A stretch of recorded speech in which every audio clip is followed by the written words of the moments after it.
Бүгүн 30-сентябрь аскерде каза болгон 3 жоокердин ата-энелери балдарынын өлүмүнө шектүүлөр өз жазаларын алышсын деген талап менен Ак Үй алдына митингге чыгышты.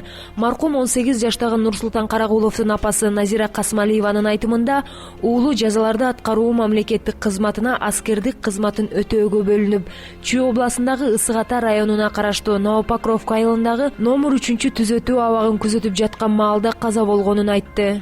Bir ayga жетпей эле, bir ayдан кийин балабыздын сөөгүн алып келип беришти. Бала өз асын өлдү, суицид, самоповешение деп. Биз башында эле ишенген эмеспиз, что бала өзүнө өмүрүнө кол салат деп. Эмгиче ишенбей келебиз. Эч ким эчтеке деп айта албай жатат. Эмне үчүн өзүнө өмүрүнө кол салды, баары жакшы болчу деп эле жатышат. Жакшы жерден эч ким каза таппайт. Дагы эмне таң калтырат бизди, биздин баланы айтып атышат, караульный вышкадан асынып алды деп. Баланы тааныбаган кызматкерлер алып келип берди сөөктү. Баланын эн атанын биринчи суроосу, балам эмне болуп каза болду? В чем причина деп сурайт любой лената. Они на следствие келе албай калды дейт. А почему не можете приостановить следствие? Баланын сөөгүн алып келип, жакшынакай тапшырып, биздин суроолорго жооп берип, анан кетишсе болот эле дедим.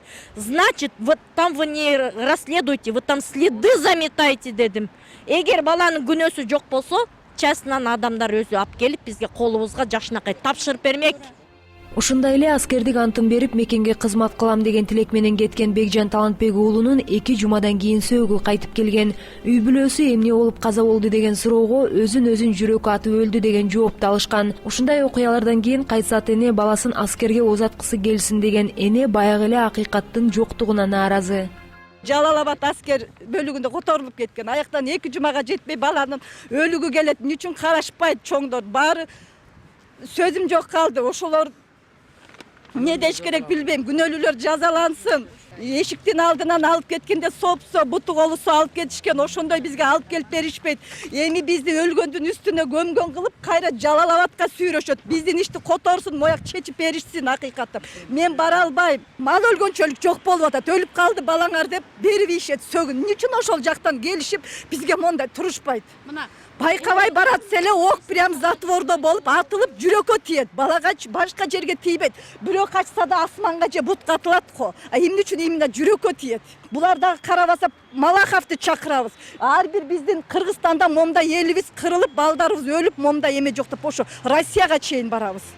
Бул эненин тагдыры дагы жогорудагы энелердикине окшош. Кочкор районунун Ормонхан айылынын тургуну Бурул Чалбаева 1989-жылы туулган уулу Бактиярдын үйлөнөрүнө 1 жума калганда аскерде каза тапканын билдирди. Маркумдун жакындары президент Алмазбек Атамбаевка, ошол учурдагы прокурор Аида Саляновага жана жогорку кеңештин депутаты Өмүрбек Текебаевка арыз менен кайрылышкан.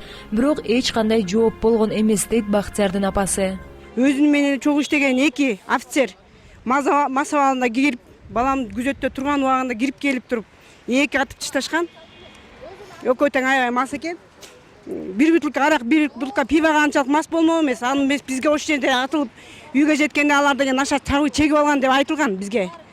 Анан эми ошол экини прокуратурага, тергөө военный прокуратурага берилгенде, военный прокуратура туура эмес тергеген. 101 статьяны коюп коюшкан. 101 статья эмненин статьясы? Тоог өлгөндүн статьясы. А менин балам тоог эмес да, адам да. Ошону козгоп келип, мына уже 1 жыл болду.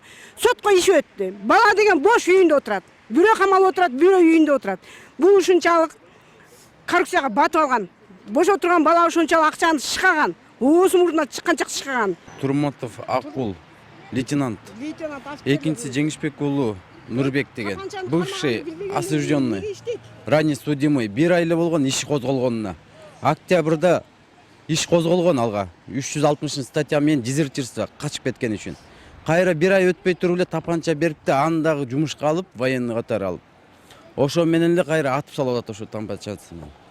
Билгенин кыласың ошо соттор менен. Эмне кылалар экен? Өлтүрсө өлтүрөбөсүң баламдын аркасында. Мен ошого да башымды коюп берем. Атам менен энем дегенде ишкен аш жерге коюп ушундай чуркаган бала болчу.